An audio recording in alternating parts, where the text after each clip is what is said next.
and hello. My name is Geno Samuel, and welcome back to Discographies, Yes, where I'll be describing what happens in every Yes album ever, so you don't have to listen to them.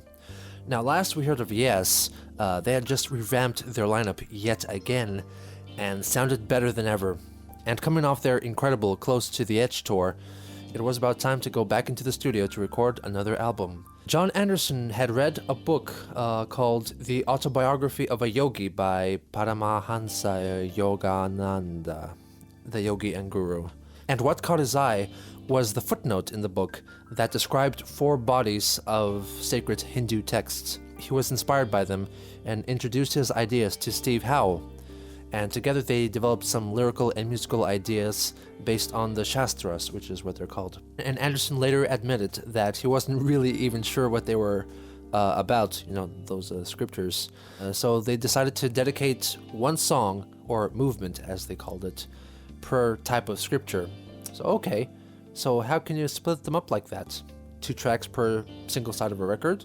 That could work. It wouldn't feel too different from Close to the Edge. Nope. That's not what they did. What they made was a double album. 2 records, 4 sides. 1 continuous movement per side. I mean, Close to the Edge took up the entire side of a record, and this could work. It'll be like Close to the Edge, but 4 times as good, right? Well, we'll get to that. So Anderson and Howe began concocting the album in their hotel rooms during their 72 to 73 Close to the Edge tour. And when it looked like it was about to turn into a double album, they pitched their idea to the band, who were on board for a double album, but the fact that it was going to be only 4 songs, 18 to 20 minutes long each, that idea was met with lots of resistance, I think. Wakeman especially disagreed with the direction their music was going, namely avant-garde jazz rock, leaving him with little to offer. Anderson originally thought up the album title Tales from Topographic Oceans, making up the word topographic. He was later told by a friend that it sounded like topographic, so he decided to change it to that. Eddie Offord once again rejoined the band in the studio, taking on co-producing and engineering duties. Anderson and Wakeman wanted to record in the countryside, with Anderson specifically wishing to record in a forest at night under a tent with generators buried into the earth, providing electricity. The rest of the band did not share his vision. Squire and Howe wanted to record in London, and Alan White didn't really give a damn. They decided to record in London's Morgan Studios, largely because it contained the country's first 24-track tape machine, allowing the band to produce a huge sonic presence. Offord convinced the band's manager, Brian Lane, that it would be a good idea to make the studio feel more like the countryside, to try to diffuse tension in the band. So Lane and Anderson went and decorated the studio with flowers, potted plants. They put amplifiers on top of bales of hay. They surrounded Rick Wakeman's keyboard setup with a white picket fence, and they brought in cutouts of cows and sheep. At the same time, Black Sabbath were in the studio next door recording Sabbath Bloody Sabbath, and Ozzy Osbourne remarked that the Yes studio even had a miniature barn built into it, and they had a model cow with electronic udders. I'm not sure what those udders did though. About halfway through the recording of the album, Offord remarked that the cardboard farm animals were covered in graffiti and all the plants were dead.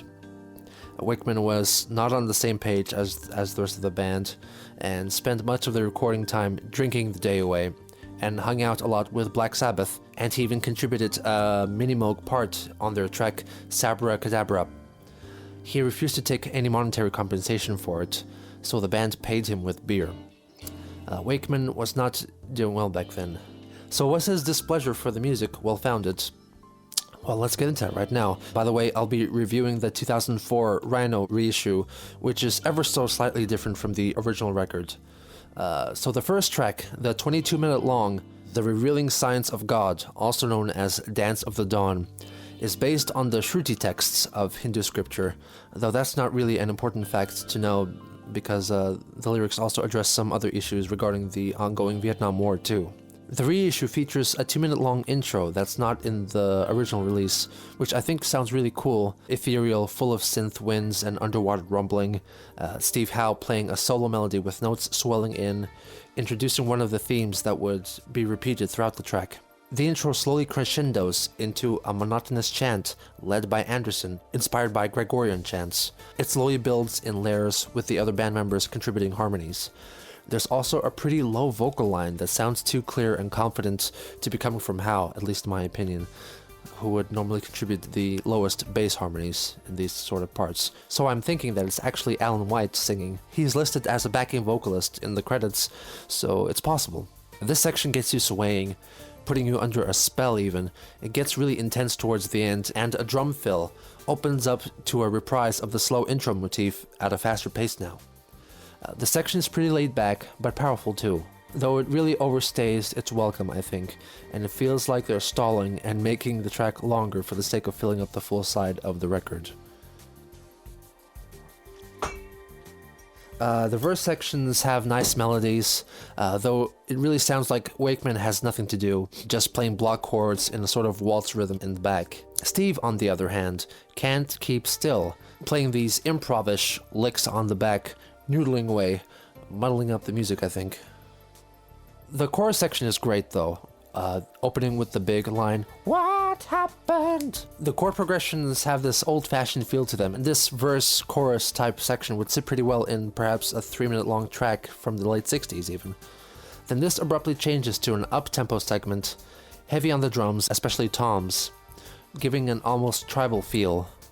Once again, it feels like Wakeman's just here to continue to be considered part of the band, with him occasionally playing synth bird chirps in the back.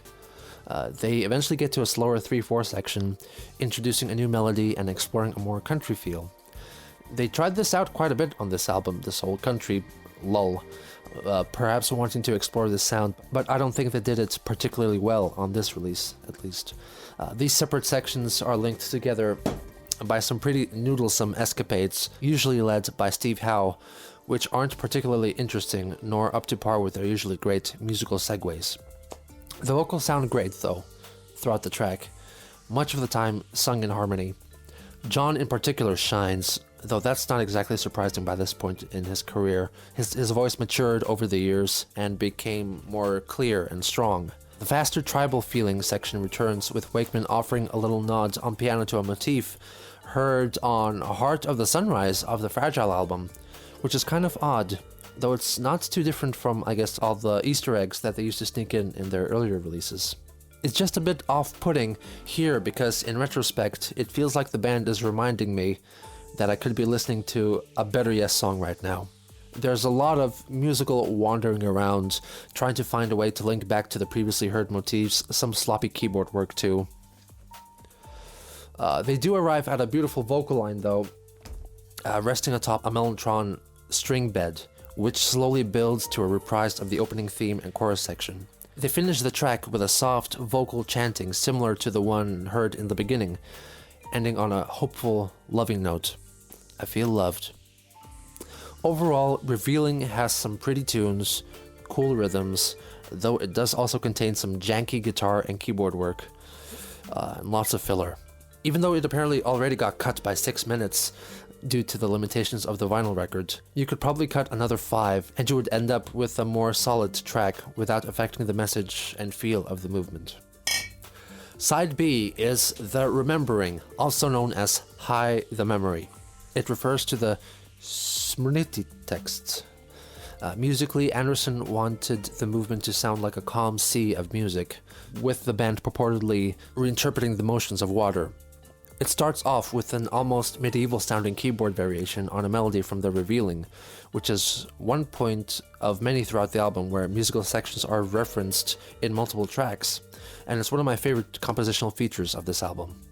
Then it leads to a pretty lengthy section carried by a picked rhythm played through a really Leslie-fied guitar. I can see this as sounding water-like for sure. The vocal line here is in 3-part harmony and closely follows the guitar part. The melody is kind of low for Anderson to sing in general doesn't sound too confident with it. In this lower range especially, the members' voices don't gel well and the harmonies sound muddled. Moreover, the melody phrase is quite short and is just repeated for way too long. It gets boring fast, with little to no instrumental build-up to make it more interesting. After about 2 minutes or so, finally there's a new theme introduced, a slow vocal melody with an ascending bass line, which I'm actually not a big fan of. In later instances of this theme, Chris Squire plays something more conventional, and I think that is a better fit to go along with the melody rather than these rising notes step by step. A new theme is briefly introduced, played again by this medieval sounding keyboard and guitar combo, which we will get back to a bit later. But this culminates into a really ugly edit at around 4.5 minutes in. They obviously had a lot more to say, or play rather, but it was cut, and I don't think it was ever restored in any extended release. Anyway, the section that it cuts to is another free rhythm feeling atmospheric bed that Yes seem to be doing quite a lot lately, starting with Close to the Edge. And they do it very well. Soft, tremolo-like strumming from Squire on bass, creating an almost drone-like feel to his bass line. The repeated chorus section that follows it develops with each loop, changing beats and adding new sounds like rhythmic claps as well. It's a really fun melody and beat, and gets you singing along. This somewhat medieval motif makes a reappearance in a more well put together section featuring all the band now, including Steve Howe playing what sounds like the lute from the Yes album. Through some brief musical noodles, they get to the highest point in the track, featuring a great driving beat from White and Squire, kick-ass riff from Howe, and a big sounding vocal line from Anderson and Squire crying out in unison, "Relayer!" It's so good. The theme from the beginning reappears, sounding bigger and mogier than ever. Though apart from these occasional solo sections from Wakeman, this track is once again led largely by Anderson singing, in conjunction with Steve Howe's guitar solos. There's a return back to the vague ethereal, where the band don't really know what to do, other than play something that feels out there and spacey. Another good opportunity for filler. Towards the end of the track, there's a great build-up to a brief mention of a recurring guitar line from The Revealing, which quickly devolves into Howe playing a bunch of notes really fast, ruining the mood. The ending is a sustained pad on keys and fading out. I do hear some more light runs on the synth in the fade out, leading me to believe that the true ending of the song was cut short. The Remembering is okay. It has a much different feel to the previous track, in the sense that it's a slow burner and gradually builds up over time rather than opening up strong and forceful and then falling back and relaxing along the way. It's got some filler segments as well, which lower the overall value of the track. I do remember The Remembering very well, because it's got solid melodies. Again, with some more cuts, this could become a better listen to. Now, if you take the first record off your record player and put it back into its sleeve, and take out the second record, you get side C, The Ancient, also known as Giants Under the Sun, inspired by the Puranas, or 18 ancient allegories. It begins with mystic symbols playing an unusual but enchanting beat. This whole opening section is pretty short, but also kind of carries you away to a more spiritual place, far from the demonic materialism of the everyday. However, we're snapped back into reality with this incredibly cool and surprising groove featuring a very wah-wah-wee bass line and mild percussion or synth from Wakeman, I'm not sure. Perhaps it's Alan White on marimba. I don't know. It goes wild on the panning, which I'm not too crazy about, but it legit sounds like the music for an intense action sequence from the TV show Mission Impossible or something. So like, and I'm wondering to see where this is going because it's genuinely exciting. In comes Steve Howe with his lap steel guitar like,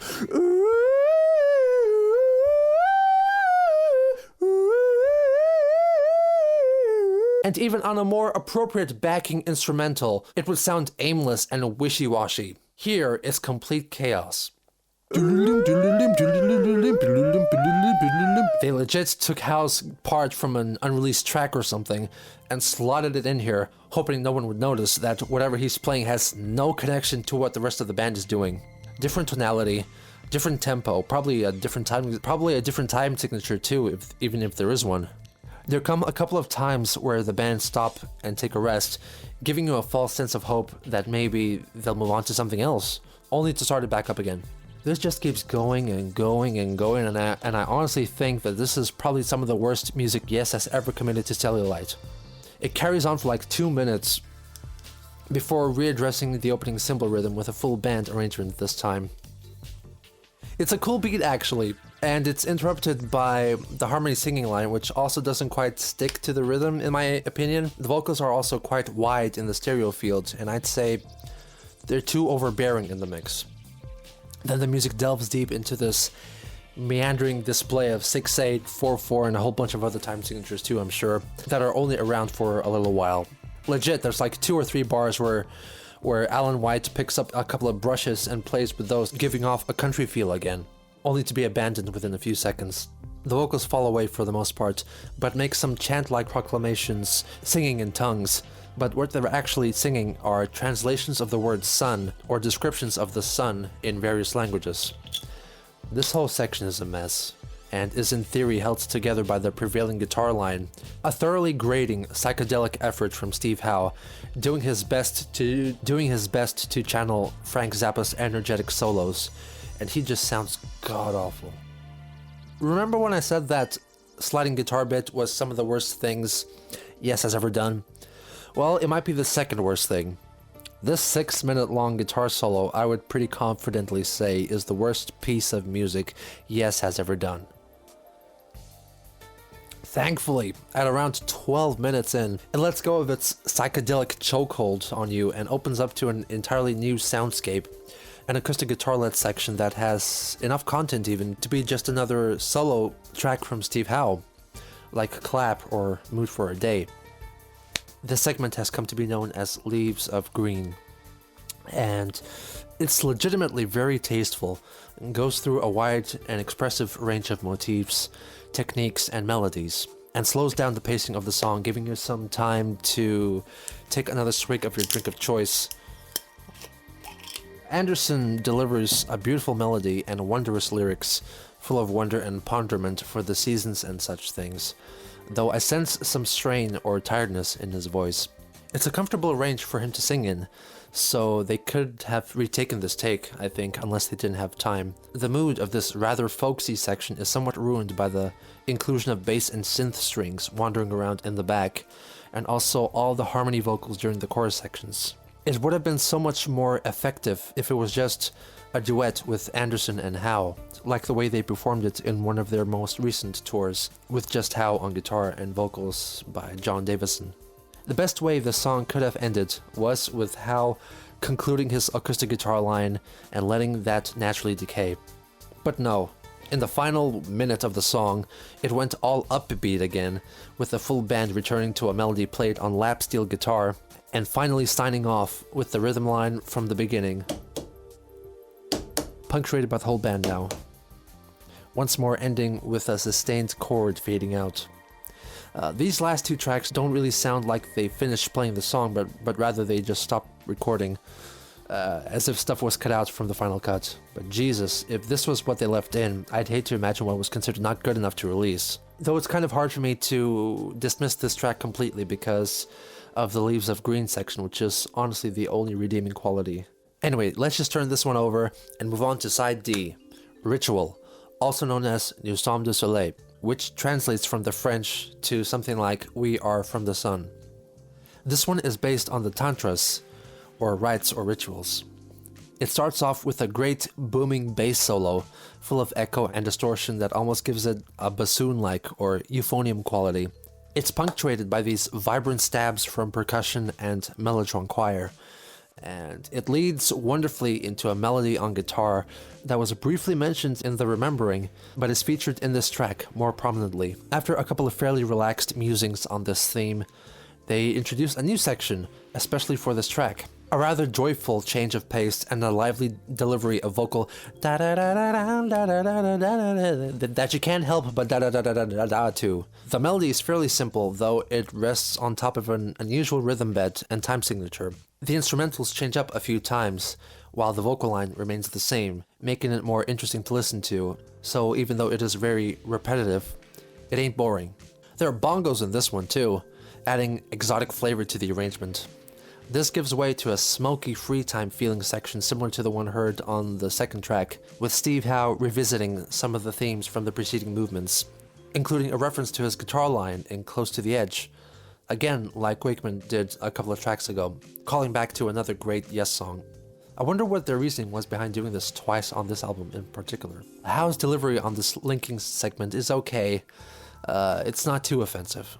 This sweetly links into the true main groove of the song, a relaxed flanger guitar pattern, with everyone playing softly while Anderson loudly sings something in French. The mood changes to a foreboding chanting in the choruses, and the instrumentation gradually grows more forceful and powerful with each cycle, and culminates in a bridge section that leads into a phenomenal bass solo again, playing off of the energetic arrangement of the da-da-da-da-da motif from before. They also play around with some themes from previous tracks again, and linking them all together, almost making Ritual into an overture of sorts. Then the bass takes a break, as Steve Howe comes in improvising over some other song that must be blasting over his headphones.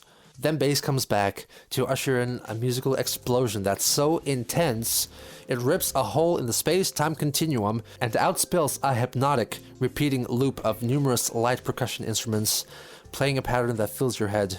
I'm pretty sure this is a loop, because some of those otherworldly effects on finger cymbals or something feel too similar to be repeated in a natural setting.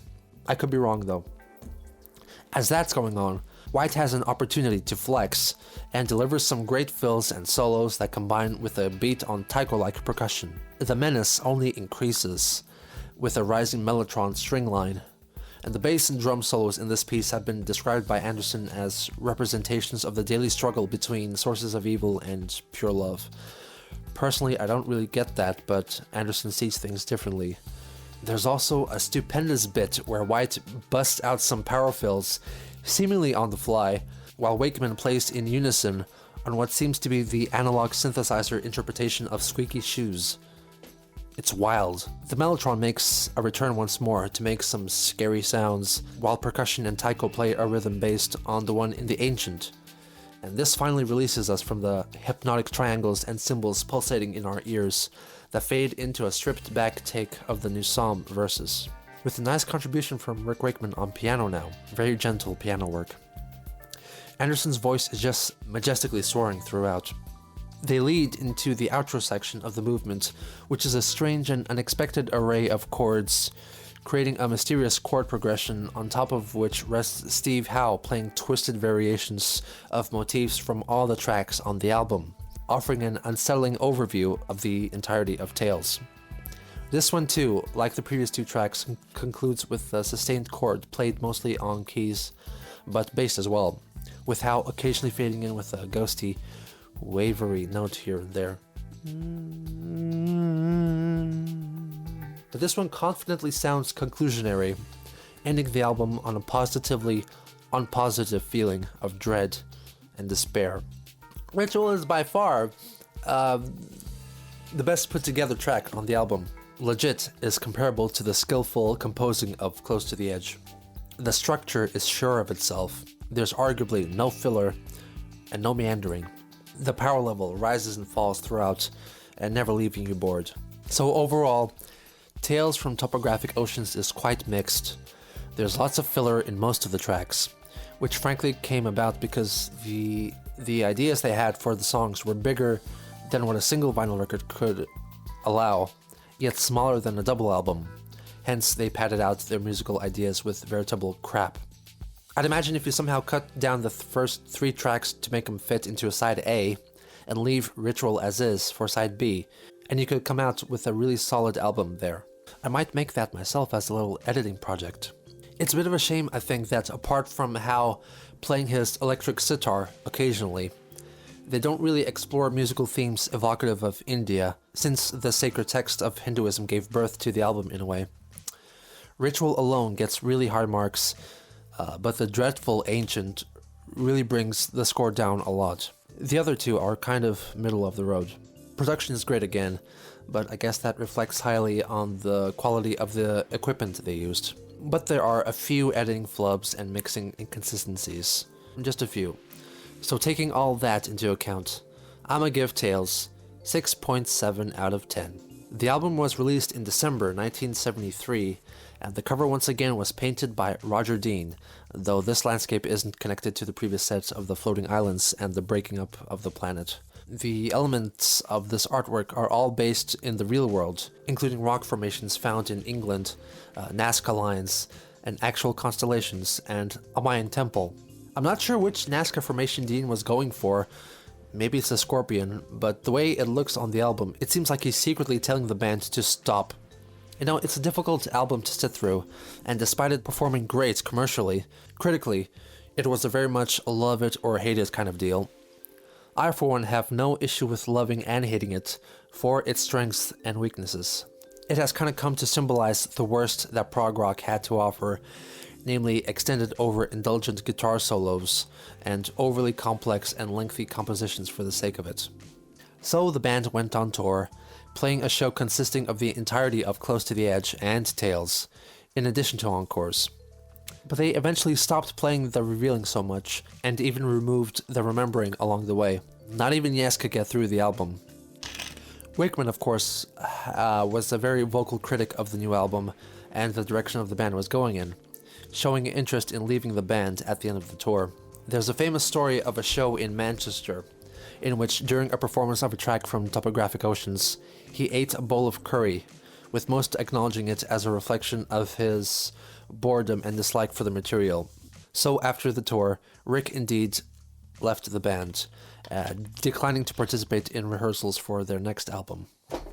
And once again, the band was short a member, but still they moved on, somehow. Join me next Monday when I'll be taking a look into the band's 7th studio effort, Relayer. Like and subscribe for more music reviews and original music by me. Special thanks to my patrons, and if you're interested in contributing, there's links to my Patreon and original music down in the description below. Thanks again. See you around.